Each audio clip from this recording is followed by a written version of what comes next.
Breaking today, Meghan Markle and Prince Harry's epic disaster at the Sundance Film Festival, where they can't even fill one movie theater. Meghan Markle attended Sundance for the premiere of her new documentary, Cookie Queens, and she couldn't even sell out the screening? Meghan Markle forced her own introduction, and she did it again.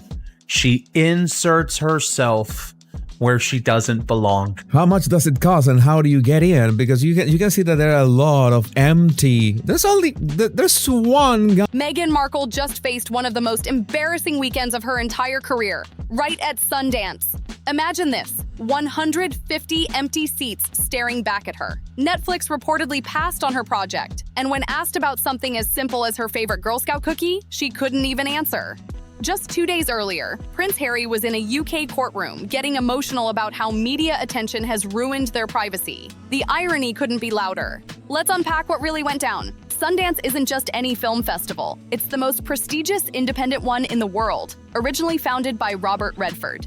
Tickets can cost nearly $7,000, and major industry players like Netflix and Amazon fly in just to find the next breakout film. So when Meghan and Harry proudly announced that their documentary Cookie Queens would premiere there, they were sending a big message. We belong with the elite filmmakers. But the truth hit hard Sunday morning at 9 a.m. in the famous Eccles Theater. Rows and rows of empty seats. Whole balcony sections had nobody in them. Those pricey badge holders who paid thousands, they skipped it. That's right. They chose extra sleep over watching the Sussex's big moment. And what makes it even more painful? Just one night earlier, in the exact same theater, Olivia Wilde's film was so packed that over 100 people were turned away. Now that's a reality check. Even a tiny indie horror film called Buddy had people freezing outside in line. Or a lady, I don't know, running away from Meghan. As of now and as of taping, no one bought it. It's still unsold. No streamers are getting it yet. I imagine Netflix will have an opportunity. And Netflix can now undercut her completely and 100% on this project if it doesn't sell. Honestly, I would guess that's a game they're playing. Where they cannot even give that interview without snapping at the reporter and looking like an absolute cow. Thanks so much for being here bright and early. I know some of you probably had late nights last night, so... No, Meghan, that's only you and your testicle husband that had late night because you're up doing snow and drinking your free wine. Literally, the nostalgia... Over 40 of them, because every single seat was taken. When real Hollywood talent shows up at Sundance, it's packed to the walls. But when Meghan and Harry appeared, total silence. This was meant to prove they still had that star power, but it ended up showing the complete opposite. Here's where it got even more awkward. There's a long-standing tradition at film festivals. The director always speaks first. Doesn't matter if you're Steven Spielberg or Brad Pitt. The person who actually created the film gets the spotlight first. It's a matter of basic artistic respect. But Meghan had herself introduced as Her Royal Highness, the Duchess of Sussex, a title that, by the way, isn't even legally recognized in the US. Then she walked out before director Elisa Nemia, taking center stage like it was her personal show. She launched into what felt like a full-on award speech, thanking her team at Archwell Productions and saying how proud she and my husband were. Not Harry, my husband. Because every time she says it, it's another subtle reminder to the crowd that she's tied to royalty. Meanwhile, the actual director stood awkwardly off to the side, waiting her turn. When Elisa finally got to speak, Meghan stayed on stage, arms crossed, visibly irritated that the spotlight wasn't on her anymore. The whole moment screamed tension. Think about that. Robert Redford built Sundance over 4 decades around respect for filmmakers. Of Girl Scout cookies, as if it's like Monopoly or Barbie. She's trying to turn it into a IP. At least have the Duchess of Sausages have the opportunity to see the Duchess of Sausages 50 Shades of Orange Marmalade. This is a good question. And this is a question Meghan invited by talking about herself and referencing herself. Interesting. I think we'll continue to explore whatever feels right. But Alyssa's all. So she doesn't really have an answer to that question. And she should have an answer to that question. If it's so important, if you're producing a film, if you're saying, I was a Girl Scout and it was so great, why aren't you saying, yeah, we're looking to put her in or something like that? And again, I understand somewhat from security reasons, but there was a way, I think, to handle that question better than just going, And in less than 5 minutes, Meghan managed to stomp all over that idea. She's been promoting this project for months, calling it deeply personal, about her childhood, her Girl Scout days, her mother being her troop leader, her roots and values. But then came the simplest question any Girl Scout would love. What's your favorite cookie?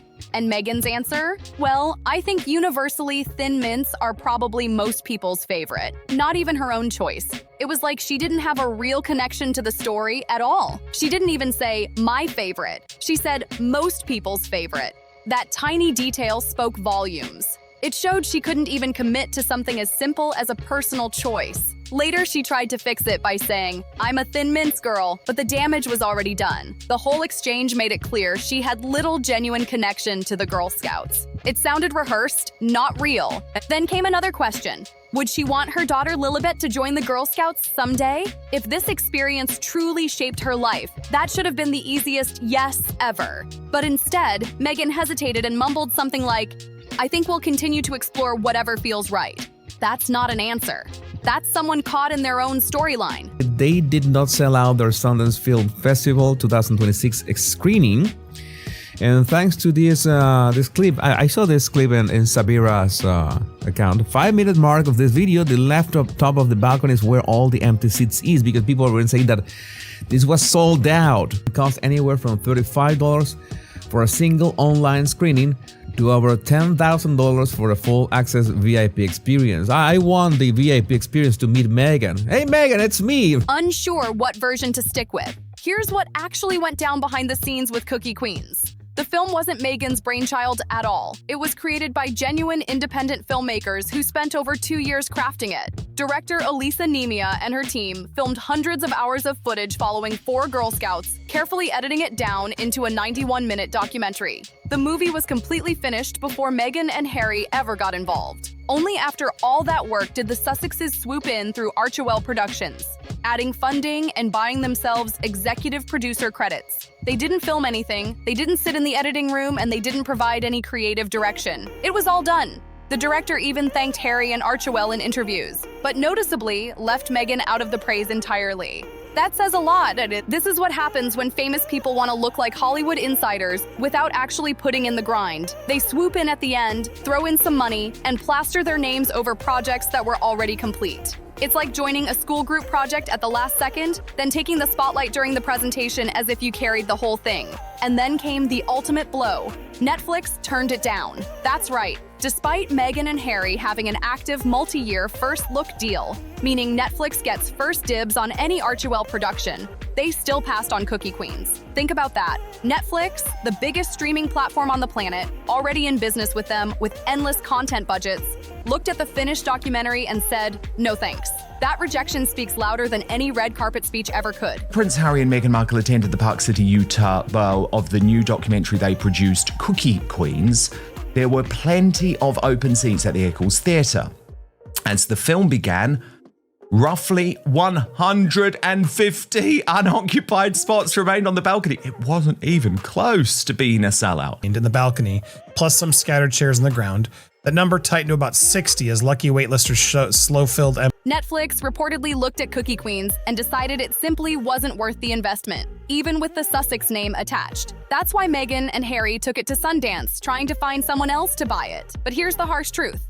As of right now, the film is still unsold. No streaming platform wants it, and no distributor has picked it up. And the timing couldn't be worse. Meghan's Netflix cooking show, With Love Meghan, was already canceled. And nearly every Archewell project so far has struggled or underperformed. Hollywood's message seems loud and clear. Meghan and Harry aren't bringing in the audiences they once did. Their star power is fading fast. Then came the red carpet reaction. And wow, it was brutal. Within hours of photos hitting social media, thousands of comments poured in about her look. Her bronzer appeared overly orange and poorly blended, making her face seem like a completely different shade from her neck.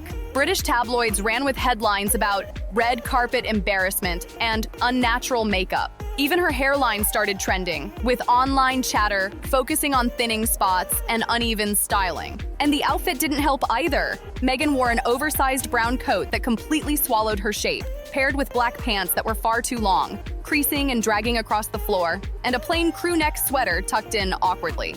For someone who just launched a lifestyle and fashion brand, the look came off surprisingly unpolished.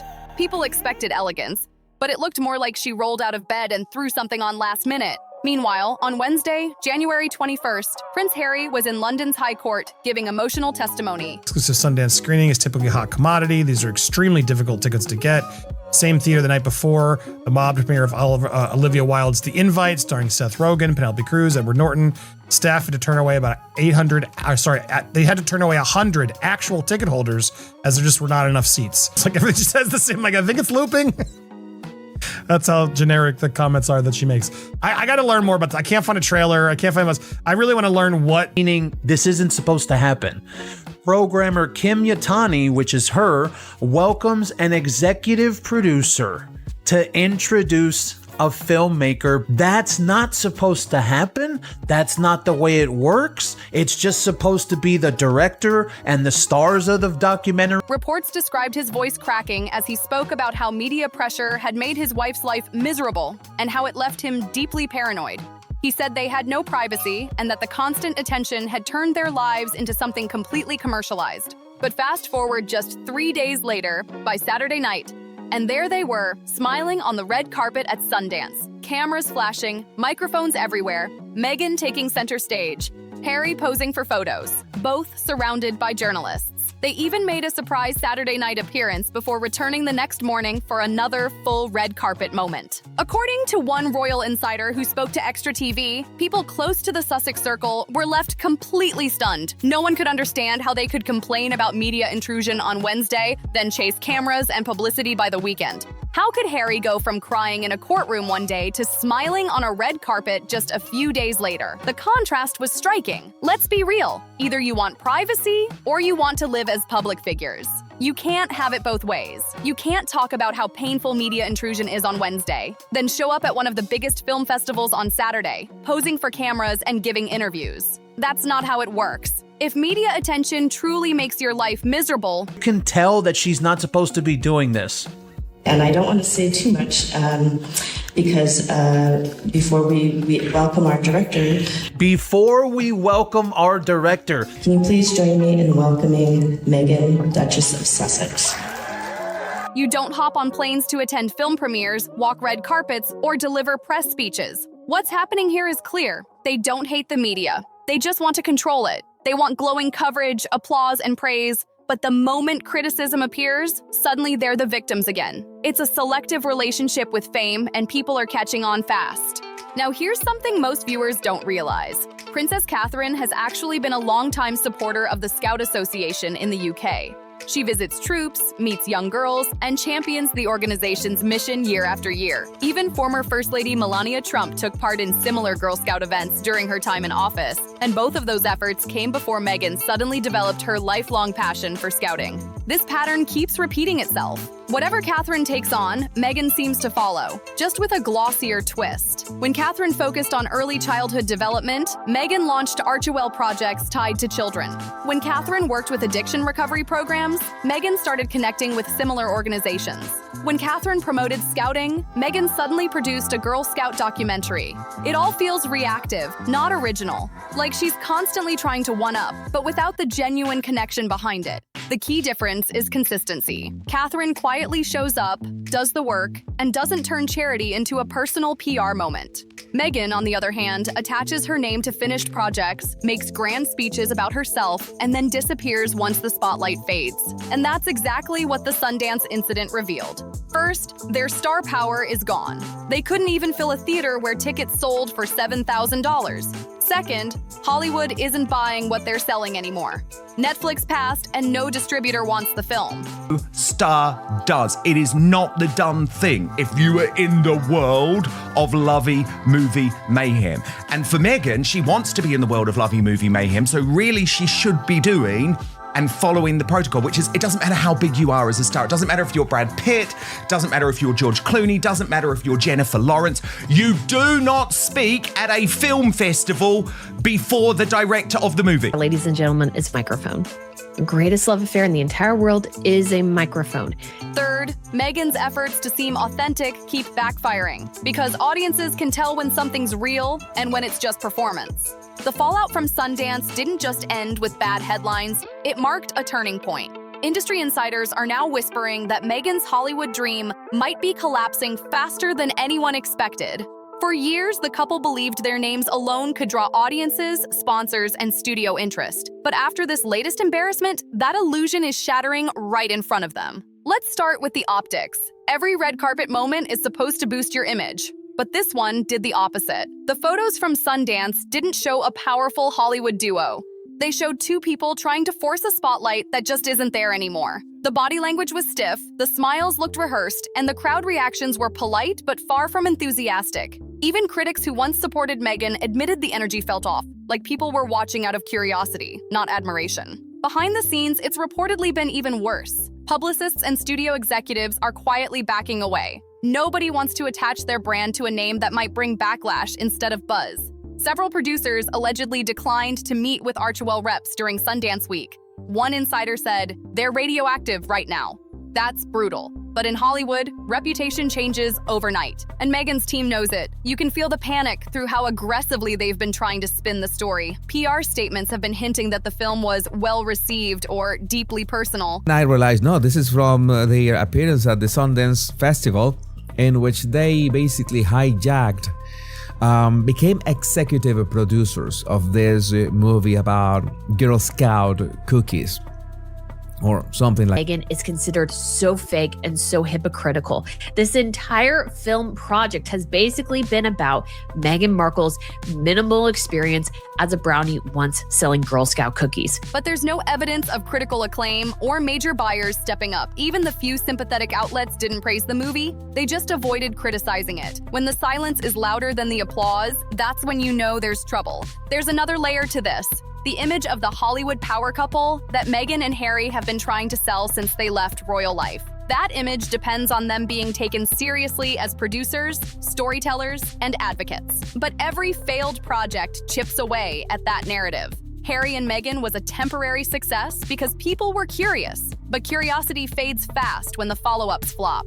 Their Spotify deal ended quietly. Meghan's podcast got canceled after one season. Their Netflix deal has yet to deliver a true hit. And now Cookie Queen sits on a shelf, unsold, unclaimed, and unwanted. It's not just a creative setback, it's a credibility crisis.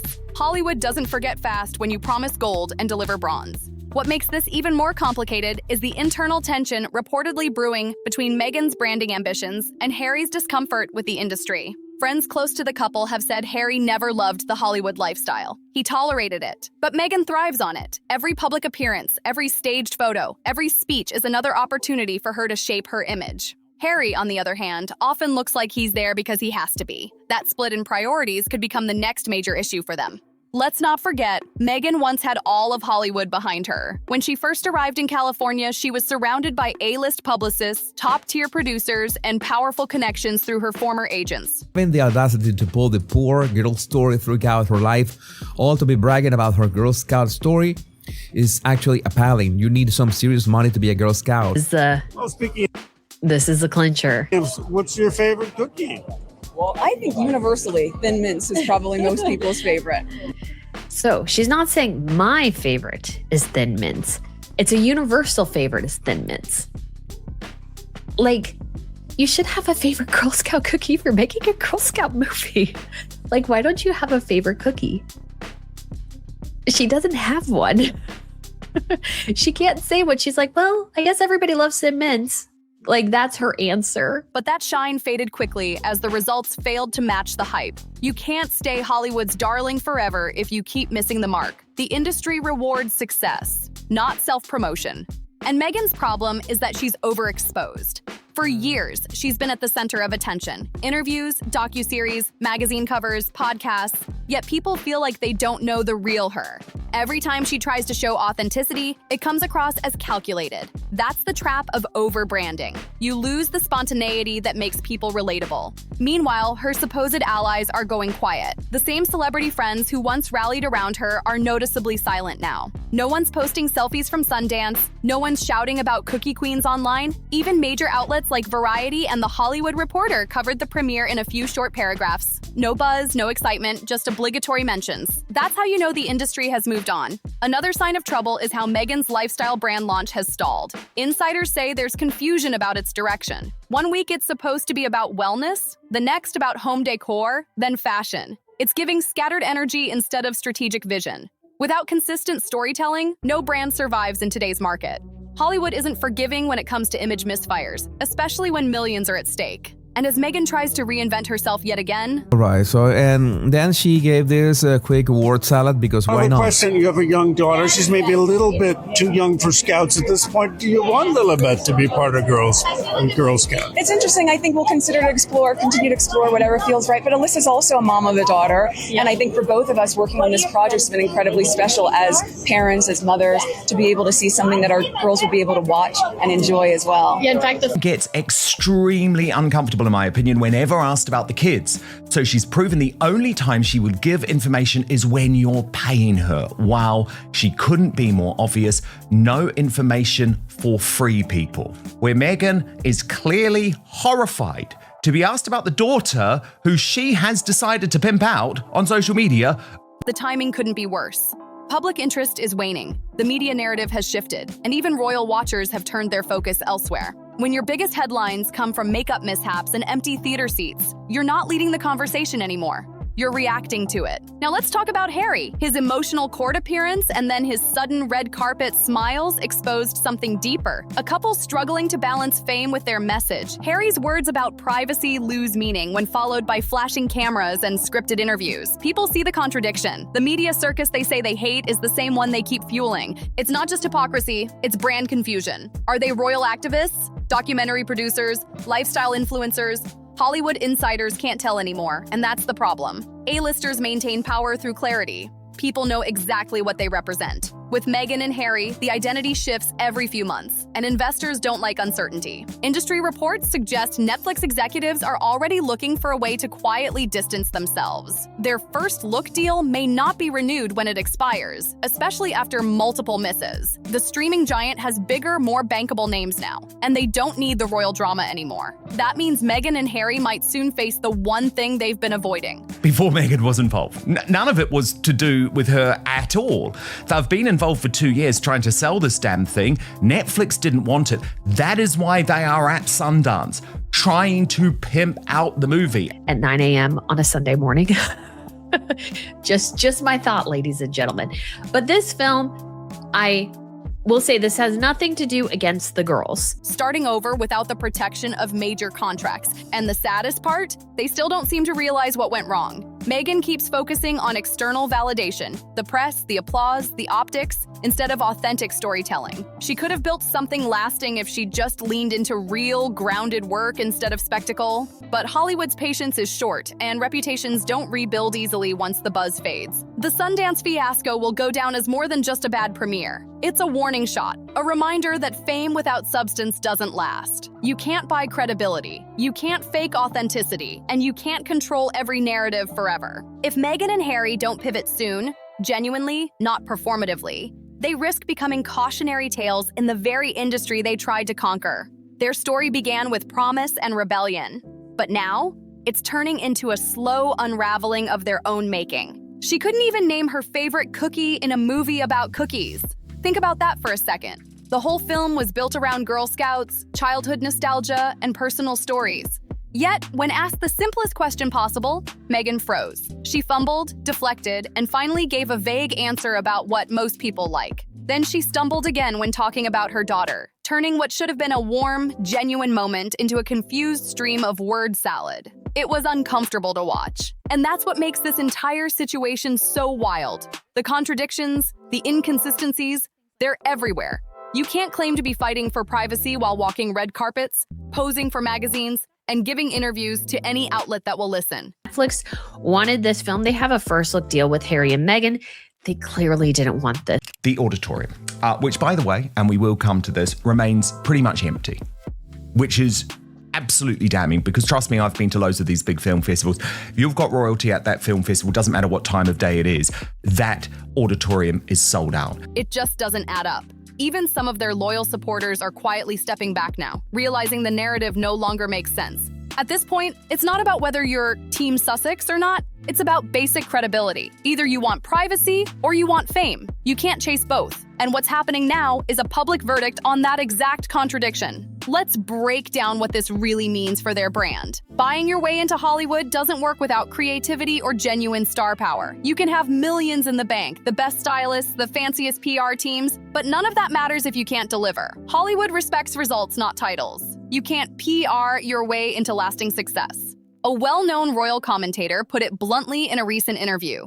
The number of projects Meghan and Harry have actually completed successfully is surprisingly small.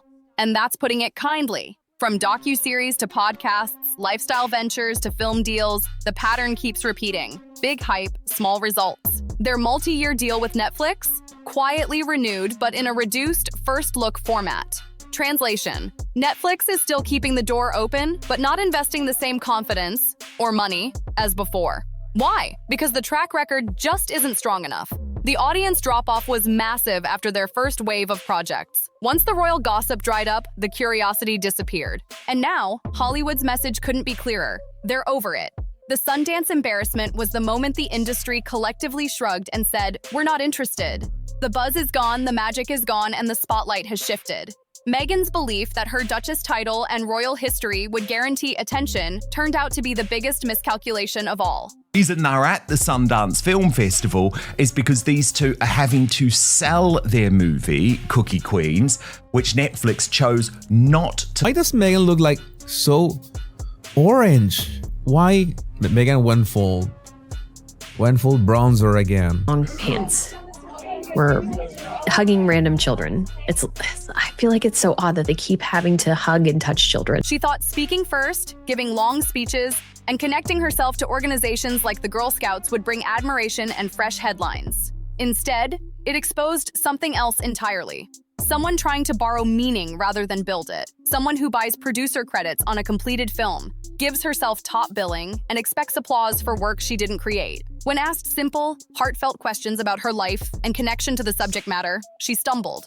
When others spoke, she stood there visibly irritated. When it was time for the director, the actual artist behind Cookie Queens, to take the microphone, Meghan lingered on stage with crossed arms, refusing to step aside. It wasn't a partnership, it was a power grab, and people saw right through it. Hollywood runs on perception. You can have one bad movie, one awkward speech, one viral photo, and it changes everything.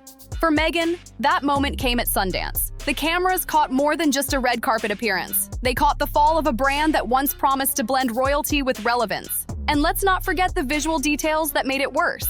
The orange bronzer, the poorly blended makeup, the uneven hairline, the press picked apart every inch of her look. Now, of course, people shouldn't be judged for appearance alone. But this is Hollywood, and presentation is everything. When your image has been built on style, elegance, and control, showing up looking unpolished signals that something deeper is off. Then there's the irony of timing. Just 3 days before that red carpet moment, Harry was in a courtroom in London, giving emotional testimony about the pain of constant media intrusion. His voice cracked, he teared up, and he described how press coverage made their lives unbearable. And yet, within 72 hours, both he and Meghan were back in front of cameras, walking red carpets, smiling for the very photographers he had just blamed for their misery. That contradiction didn't go unnoticed. Commentators, fans, and even former supporters pointed it out immediately. How can you cry about privacy on Wednesday and court publicity by Saturday? The answer is, you can't. Not without losing credibility. The double standard was too obvious. And that's what the empty seats at Sundance symbolized. It wasn't just about a failed screening, it was a verdict. A silent but powerful message from Hollywood, from the audience, from everyone watching. We're done. The seats stayed empty because people have stopped buying the story. Every move since leaving the royal family has been about image, control, and narrative. But what happens when the narrative collapses? When the story you've told for years stops making sense to the public? That's exactly what we're seeing now.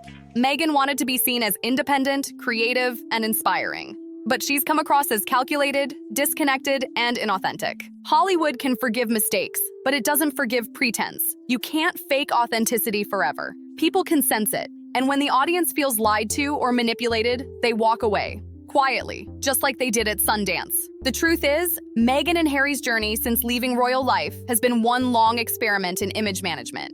And it's backfired. Their projects don't land, their speeches don't resonate, and their audience has moved on. They've lost the one thing they needed most to survive in Hollywood: trust. And that's the real story here. The downfall didn't come from one bad movie or one awkward Q&A. It came from a slow buildup of inconsistencies, contradictions, and half-truths. Every time they spoke about privacy, they chased a headline. Every time they promised authenticity, it turned into performance. Every time they claimed to be relatable, it looked like marketing.